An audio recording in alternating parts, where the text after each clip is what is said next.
thank you so much. When I first got to know एजुथॉन के बारे में तो मुझे ये लगा, मैं बहुत बार जो होता हूँ 2017 में टेलीविज़न, रेडियो, फिल्म वगैरह के साथ काम करने के बाद मैंने सोचा कि परफॉर्मिंग आर्ट्स के साथ क्या कर सकते हैं। अगर आज आप देखें तो स्कूल्स में एक कंसंट्रेशन हमारी पढ़ाई पर होता ही है, चाहे वो साइंस हो या आर्ट्स हो, इन पे चलता है। लेकिन मैं बचपन से ही शुरुआती दौर में मैं एक तरफ डॉक्टर बनना चाहता था, दूसरी तरफ जो था वो ड्रामा में पसंद था। तो दोनों चीज़ों में आदमी का रुझान तो था, लेकिन समझ नहीं आता था कि किसकी तरफ आदमी ज़्यादा ध्यान दे। 30 साल पहले, उससे भी ज़्यादा अगर मैं सोचूं तो अगर आपको अपने पेरेंट्स का सपोर्ट नहीं मिलता तो शायद बड़ा मुश्किल होता अगर आप आर्ट्स की तरफ जाना चाहते हैं, अगर आप परफॉर्मेंस की तरफ जाना चाहते हैं। लेकिन कुछ 7-8 साल पहले जब मुझे लगा कि गैप है परफॉर्मिंग आर्ट्स में इंडिया में, और मुझे बड़ा अच्छा लग रहा है संध्या को यहाँ पर देख के, because one of the first supporters in what we did was Sandhya. हम लोगों ने बॉम्बे में शुरुआत करा था। मैं जहाँ भी जाता था मैं लोगों के साथ बैठ के उनसे कहता था कि आप अपनी कहानियां सुनाना शुरू करें। तो जिस तरीके से टेड एक बहुत बड़ा प्लेटफॉर्म बन गया, या मॉथ नाम का एक बहुत बड़ा प्लेटफॉर्म बन गया, या जोश टॉक्स नाम का एक प्लेटफॉर्म इंडिया में बना, ऐसे बहुत सारे प्लेटफॉर्म्स बन गए हैं। और उसकी वजह से हमने जिस तरीके से ये लोगों की कहानियां सुनना शुरू करी, तो बात कहानियों से शुरू हुई थी, बात चलती चलती कविताओं पे गई, कविताओं से म्यूजिक पर गई, और ये होते हुए हमने रियलाइज करा कि इतना टैलेंट है हमारे देश में जिसको चांस नहीं मिलता। हमारे पास एक तरफ एक लाइन यूज करते हैं लोग के डेमोग्राफिक डिविडेंड है कि लोग बहुत हैं, लेकिन उन लोगों का टैलेंट कहाँ तक जो है वो लोगों तक पहुंच पा रहा है। एक और बड़ी इंटरेस्टिंग चीज जो हो गई है वो ये है कि एक जमाने में हमारे पास लोगों से कम्युनिकेट करने का माध्यम एक आप थे, प्रेस थी, शायद दूरदर्शन था, शायद एक ऑल इंडिया रेडियो था। लेकिन प्राइवेटाइजेशन मीडिया की वजह से इतना हो गया है कि आपके पास यूट्यूब भी अवेलेबल है, इंस्टाग्राम भी अवेलेबल है, रील्स भी देख रहे हैं, स्टोरीज भी लोग देख रहे हैं, प्राइवेट इतने और ऑर्गेनाइजेशंस बन गए हैं कि इनको इस तरीके के टैलेंट की बहुत आवश्यकता होती है।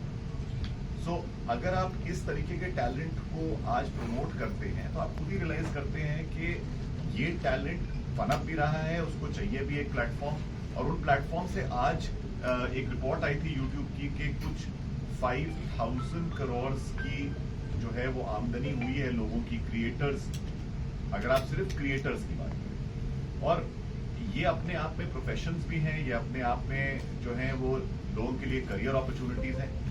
मैं पूरी कोशिश करता हूँ कि देश के हर कोने में जाके ऐसा कर सकूँ, लोगों से बात करूँ, उनको बताऊँ कि ये करियर ही फ्यूचर के करियर है। जो जो एआई की बात कर रहे हैं, जो जो इनकी बात कर रहे हैं, और अंकुर ने बहुत अच्छा एक शब्द इस्तेमाल करा, एम्पैथी, कि लोगों में जो इंसानियत होती है ये चीज आपको एआई नहीं पढ़ा सकता। ये हम एक दूसरे के साथ मिलके ही समझ सकते हैं। ये हम किसी कविताएं सुन के, इंस्पायर होके, किताबें पढ़ के, फिल्में देख के, इन सब चीजों से जो होते हैं वो इंस्पायर हो सकते हैं। मुझे ऐसे भी स्टूडेंट्स मिले हैं जो कि यूट्यूब से पूरी अपनी पढ़ाई कर चुके हैं, मतलब हर किस्म से सीख चुके हैं, एग्जाम्स भी दे रहे हैं, लेकिन कुछ नई चीज सीखने की कोशिश कर रहे हैं। सो ऐसे फोरम्स पर मैं तो सिर्फ ये कहना चाहता हूँ कि एआई अपने आप में जो एक चीज है वो है एक लोगों की कंबाइंड कलेक्टिव इंटेलिजेंस को जोड़ के कंप्यूटर में एक हस्ती में डाला जा रहा है, जिससे कि आपको एक अच्छा असिस्टेंट मिल जाए। पर वो असिस्टेंट का ही काम कर सकता है। अगर आप उसी एआई को देखें तो एक और इंटेलिजेंस जो होती है जो इमोशनल इंटेलिजेंस है, ईआई जो है वो ज्यादा जरूरी है। इमोशनल इंटेलिजेंस, लोगों को एक दूसरे को समझना, ये सबसे जरूरी चीज मुझे लगती है। और इमोशनल इंटेलिजेंस के लिए आर्ट्स का सबसे जरूरी जो है वो पढ़ाना भी जरूरी है, उसको बिल्ड करना भी जरूरी है। अभी अंकुर एक चीज कह रहे थे कि वो हमारे फेस्टिवल में आए थे बॉम्बे में, जब हम लोगों ने शुरू करा था तो हम एक छोटे से कमरे में, इससे भी छोटा कमरा था, वहां पर 10-15 लोग आते थे। लेकिन शुरुआत हमेशा छोटी होती है। 15 लोग और एक कैमरे के साथ हम लोगों ने शुरुआत करी। उसका एक वीडियो यूट्यूब पे डाला, वो पॉपुलर हो गया, 2 डाले, पॉपुलर हो गए। आज तकरीबन 1 मिलियन जो है हमारे फॉलोअर्स और सब्सक्राइबर्स हमारे यूट्यूब चैनल पर हैं। अबाउट 500,000 हमारे दोनों इंस्टाग्राम हैंडल्स पर हैं।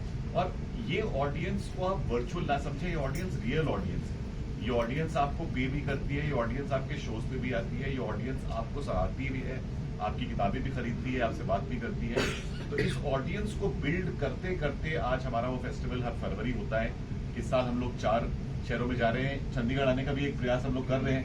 आपको पता भी होगा कि हम चाहते हैं कि यहाँ पे स्टूडेंट्स को और जो है वो मौका मिले, और इसी तरीके से अगर आर्ट बढ़ता रहेगा तो एआई आता है रहेगा, अपने टाइम पर रहेगा, लेकिन हमारी क्रिएटिविटी और हमारी इमोशनल इंटेलिजेंस कभी नहीं बदलेगी। तो मुझे लगता है कि एजुथॉन बहुत ही अच्छा एक फोरम है।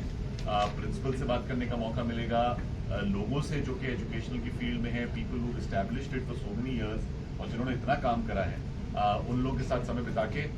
एक आखिरी छोटी सी बात कि मेरे माता पिता दोनों जो है वो टीचर हैं। मेरे फादर जो थे वो इलेक्ट्रिकल इंजीनियरिंग पढ़ाते थे, मेरी मदर हिस्ट्री पढ़ाती थी। तो टू बी अमंगस्ट एजुकेटर्स से बड़ी चीज़ मेरे लिए कुछ नहीं हो सकती, because I really feel that जिस तरीके से वो आपको बिल्ड करते हैं कोई व्यक्ति आपको बिल्ड नहीं कर सकता। तो thank you to all the teachers who are present here and all the teachers who are around him. Everybody can do a big round of applause for everybody जो पढ़ाते हैं, तो मुझे लगता है कि इससे बड़ा कोई काम नहीं।